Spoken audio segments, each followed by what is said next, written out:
اعوذ باللہ من الشیطان الرجیم بسم اللہ الرحمن الرحیم۔ اشفاق احمد صاحب کی ایک اور تحریر جس میں اشفاق احمد صاحب لکھتے ہیں کہ نور محمد بلوچ امریکی شہر شکاگو کے چند معروف پاکستانی کاروباری شخصیات میں سے ایک تھا۔ وہ بہت خوبصورت اور ذہین تھا، مگر اس کے ہاتھ اور بازوؤں پر موجود جلنے کے نشانات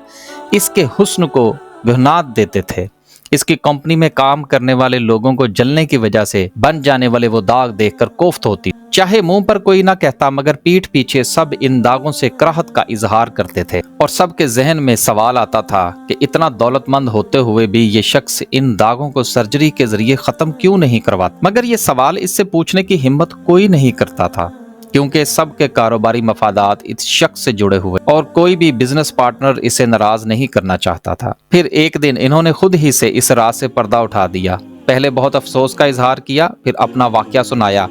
کہ میں 1990 میں امریکہ منتقل ہوا تھا، مگر یہاں منتقل ہونے سے چند سال پہلے جب روس افغانستان کی جنگ زوروں پر تھی اور کچھ افغان مہاجرین پاکستان آئے تھے تو کچھ پٹھان میرے علاقے میں بھی آباد ہوئے۔ ان میں سے ایک عورت تھی جس کا شوہر ٹینک کا گولہ لگنے سے شہید ہو گیا تھا،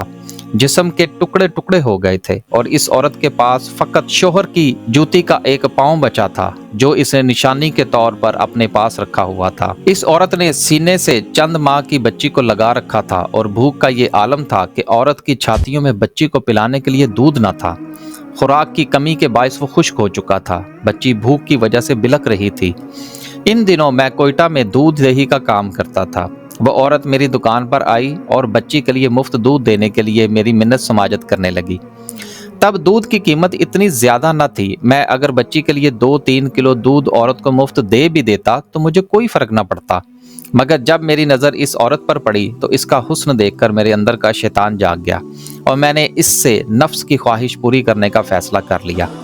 اسی لیے عورت ورگلانے کے لیے کہا، بچی ابھی چھوٹی ہے، تم اسے ماں کا دودھ پلاؤ، یہ جانوروں کا دودھ اس کے لیے نقصان دہ ہے۔ میری بات سن کر وہ عورت کچھ شرمندہ اور کچھ غصہ ہوتے ہوئے بولی کہ میرا دودھ حالات کی سختی کی وجہ سے خشک ہو چکا ہے، اور دودھ کیا خون بھی نہیں نکل رہا، ورنہ وہی اپنی بچی کو پلا دیتی۔ عورت کی بات سن کر میں مطلب کی بات پر آ گیا اور کہا کہ مجھے یقین نہیں آتا تمہارے پاس دودھ نہیں ہے، لہٰذا میں خود تصدیق کروں گا، اگر تمہاری بات سچ ہوئی تو تمہیں تمہاری ضرورت کے لیے دودھ دے دوں گا۔ میری بات سن کر اس عورت نے انتہائی سخت رد عمل دیتے ہوئے انکار کر دیا، اور اپنی خواہش نہ پوری ہوتی دیکھ کر میں اسے ایموشنلی بلیک میل کرنے لگا۔ جب میری بات سن کر وہ باحیا عورت غصے کی حالت میں آگے چل دی تو میں نے پیچھے سے آواز دیتے ہوئے کہا کہ شوہر پہلے مر چکا ہے، والدین اور بہن بھائیوں کی خبر نہیں ہے، کہیں ضد اور غصے کی وجہ سے اپنی بچی کو بھی نہ گنوا دینا۔ میرے الفاظ نے میری امیدوں کے مطابق اثر کیا۔ میری بات سن کر وہ عورت رک گئی، کچھ دیر سوچنے کے بعد پلٹی اور پھر روتے ہوئے کہنے لگی، تم تسلی کر لو۔ میں اس کے آنسوؤں کو نظر انداز کرتے ہوئے اپنے ہاتھ ناپاک ارادے سے پھیرنے لگا، اور ساتھ ہی اس سے رونے کی وجہ پوچھی تو اس نے بتایا کہ میں اس لیے رو رہی ہوں کہ آغاز اسلام میں جب کوئی سوالی دہلیز پر آتا تھا تو اس کا دین دھرم جانے بغیر نبی کریم صلی اللہ علیہ وسلم کی بیٹی اپنا دوپٹہ یہودی کے پاس گروی رکھ کر بھی سوالی کی مانگ پوری کر دیا کرتی تھی، اور آج مسلمانوں کے پاس سب کچھ ہوتے ہوئے بھی جب امت محمدیہ صلی اللہ علیہ وسلم کی یہ بیٹی ایک مسلمان کی دہلیز پر آئی تو اس مسلمان نے اللہ کے نام پر دینے کی بجائے شیطان کی بات مان لی۔ اس مظلوم عورت کے یہ الفاظ محض لفظ نہیں، تیر تھے جو مجھ پر چل گئے۔ اس کے الفاظ سن کر مجھے ایسا لگا کہ جیسے میں اپنی بہن کے ساتھ بدکاری کرنے کا سوچ رہا ہوں اور اپنی بہن کی چھاتیوں پر ہاتھ پھیر رہا ہوں۔ میں نے نہ صرف اس عورت کو ضرورت کا دودھ دیا بلکہ گھر پڑا ہوا اناج بھی ان افغان مہاجرین میں تقسیم کر دیا۔ میں سارا دن ساری رات رو رو کر اللہ سے گناہ کی معافی مانگتا اور کہتا، یا اللہ عذاب دینا ہی ہے تو اس دنیا میں کوئی آزمائش دے دے، میں آخرت کے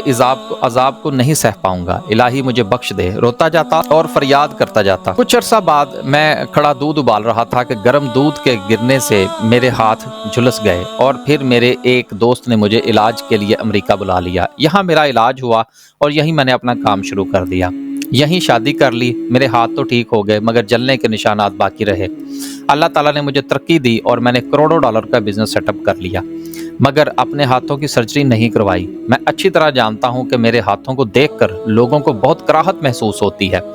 مگر انہی ہاتھوں کو دیکھ کر مجھے اپنا گناہ یاد آ جاتا ہے اور میں اللہ تعالیٰ سے معافی مانگتا ہوں